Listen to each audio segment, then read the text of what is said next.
Well, certainly, I mean, one of the advantages of Bitcoin is that it has this pretty long history now of going up over time, and so it can be quite volatile.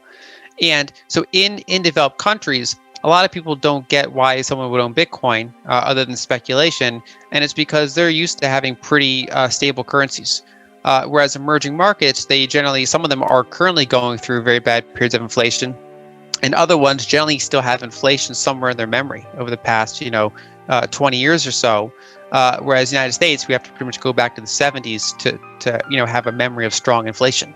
And so in a lot of those markets, it's in some ways, I think it's an easier selling point of why they might want to hold something that's not their own government currency, that can't be debased in any sort of reasonable way or easy way, and that they are owning something that's scarce. And then, of course, some countries have capital controls. Bitcoin makes those more difficult to enforce.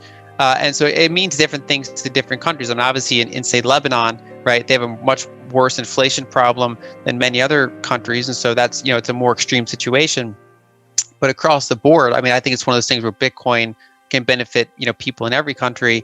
But I think it just so happens that emerging markets, I think, can get the reasons for it maybe a little bit faster. Do you think you could briefly explain what network effects are and how they're useful when researching not only Bitcoin, but other assets? Yeah, so network effects are a phenomenon where the more people that use it, the more valuable the network gets exponentially, right? So if only 5 people in the world have phones, a phone is not a very useful invention.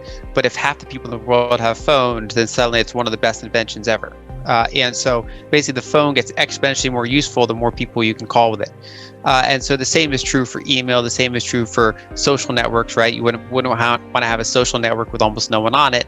And so that's generally one of the strongest economic moats that a company or a protocol can have against competition, is the fact that they've already achieved network dominance. And so I could make, for example, I could hire a programmer. We make a copy of Facebook. It looks similar, but then I'd have almost no chance to get people to actually use my version of Facebook. There'd be no kind of flywheel to get that started, because it's a dead zone anyway. Even if I threw $1 billion at it, I could get probably a couple million people there, but they would quickly just go back to the real major social networks, as an example.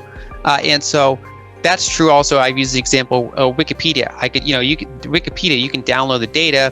I could host it on my website, and it would kind of look like Wikipedia, but it wouldn't have the millions of links around the world pointing to it the same way the real Wikipedia does. That's the thing I can't replicate. That's the network effect.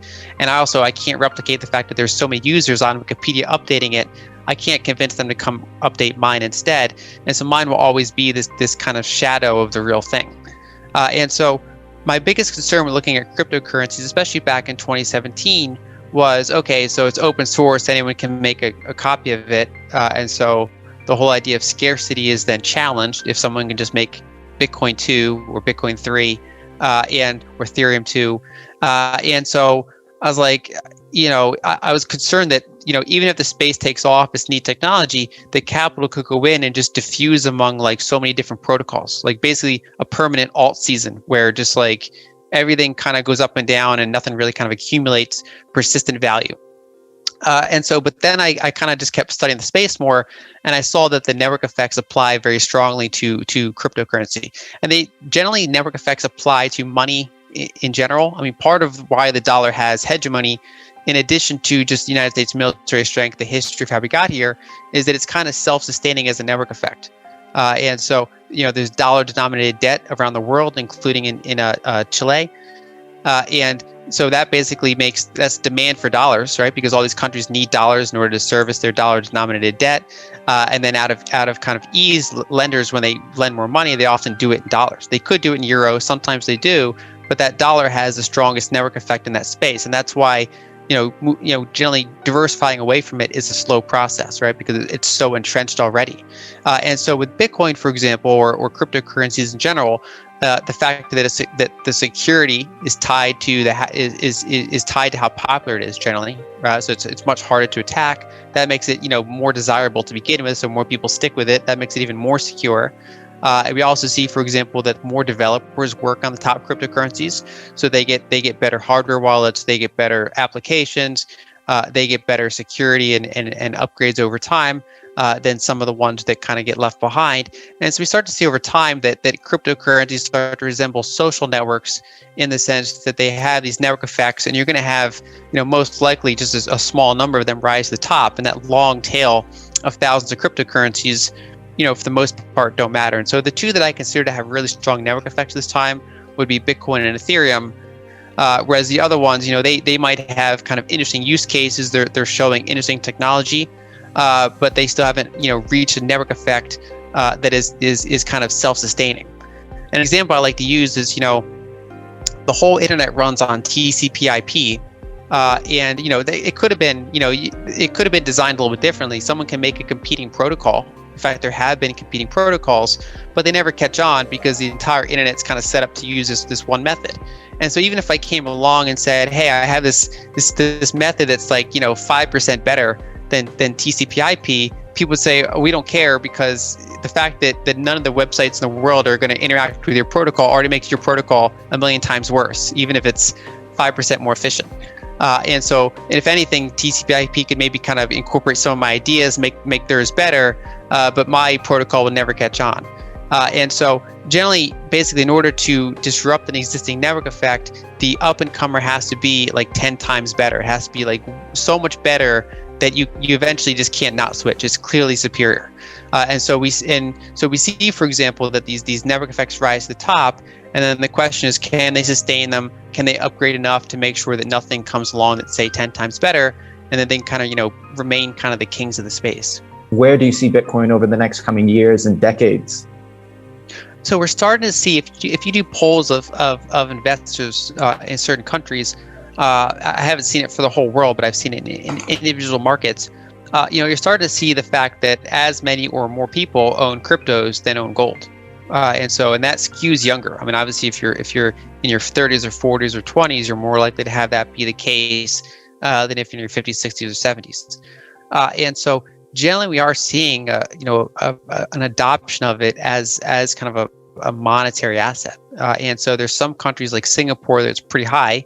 And whereas other countries are pretty low, but in countries where it has meaningful adoption, it's generally it's starting to get higher than gold in many cases. Now, so far we don't see that among central banks. They're still buying gold.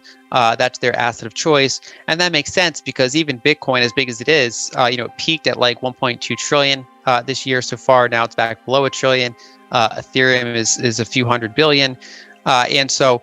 When these markets, and they're very volatile, so when these central banks are looking at it, imagine from their perspective the disaster where they buy Bitcoin and then it's fluctuating around, and then a tail risk happens and it doesn't work out, and then they're like, why did you buy like digits on a computer? What were you thinking? So with like $1 billion, like, so they basically, it's not big enough that they can really kind of put meaningful amounts of funds into it. Now, I do think that if over time Bitcoin continues to grow and kind of has say another kind of cycle of adoption, another big bull market, it becomes a multi-trillion-dollar asset class. If you have that network effect continue to take off, for maybe over 500 million people in the world own it, maybe 1 billion people in the world own it, then it starts to get big enough and maybe a little bit less volatile, and central banks can then start potentially using it as a reserve asset. I don't think they're going to just dump all their gold and just pour into Bitcoin, but they can, especially some of the smaller countries might start saying, hey, we want to have a non-zero allocation to this other type of asset. And especially because not only can they store it as an asset like gold, but they can also use it if they need to as a permissionless payment. They can go around all these international finance channels if they're sanctioned or if other things happen, and they can actually just make payments. And so you actually see, for example, maybe countries like Iran have dabbled in that to some extent because it does offer that kind of technology basis for them. And people might think that's good or bad, but that's just Bitcoin is. And so you could start to see countries maybe hold a little bit of it. But I think overall, it's one of those things where it generally has to get a little bit bigger before most central banks would even really kind of consider it. We see, interesting news out of El Salvador, right? So it's legal tender. And so they're going to have some in their fund. And so that is pretty interesting there. That's kind of a certainly not something I expect to happen in 2021. And so that's actually pretty interesting. And so maybe it's one of those things where I'm saying I don't think a major central bank's going to hold it next 2 years, but who knows? If it gets big enough, you can start to get surprises like that.